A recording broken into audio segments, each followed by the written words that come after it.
Ashamaa harka fuunee akkam jirtu oduu ganama kanaa qabannee isiniif dhiyaannaa oduu faana kan si faana turu an qaxalee keessaniiftudha.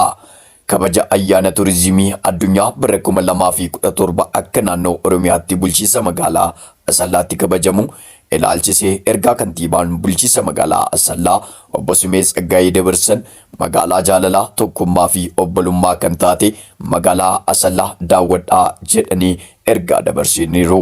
Akka armaan gadiitti isinii dhiyaata hordofaa. Namoonni naannoo adda addaarraa akka biyyaatti akka naannootti akkasumas akka addunyaatti biyya keessa fi biyya alaatii gara kabaja ayyaana kanaa dhuftanii ayyaana kana magaalaa Asallaatti akka waliin kabajnu waamicha koo isinii dabarsaa. Magaalaan Asallaa iddoowwan turistiidhaaf ta'an hedduu kan qabnu ta'uusaa gara isinii dabarsuu keessattuu laggeewwan gurguddoo magaalaa Asallaa keessa yaa'an laga 5 kan qabnu. Laggeen kana irratti immoo misooma qaqqara laggeen hojjennee yeroo ammaa kana giriinariiwwan adda addaa paarkiiwwan adda addaa kan daawwatamuu danda'an hedduu qabna waan ta'eef koottaa Asallaa daawwadhaa isiniin jechuun barbaada. Karaa biraatiin haroo guddaa akka naannoottis akka biyyaattis fakkeenya ta'uu danda'u madda turistii ta'uu danda'u haroo Haarduu ni qabna. Haroo kana irrattis riizoortiiwwan adda addaa ijaaruudhaaf karoorfannee kan jirru waan ta'eef dhuftanii hara kanas waliin daawwannee fuulduraaf iddoo daawwannaa turizimii akka waliin goonu waamicha koo dabarsuun barbaada. Gara biraatiin bosonota gurguddoo magaalaa keenya keessa jirantu jira. Karaa biraatiin gaara Cilaaloo jalatti argamuun keenya immoo carraa addaadha waan ta'eef gaara Cilaaloo waliin daawwachuu dandeenya. Bosonota adda addaa qabnu waliin daawwachuu dandeenya. Hoteelotaa fi loojiiwwan qabnu waliin daawwachuu dandeenya.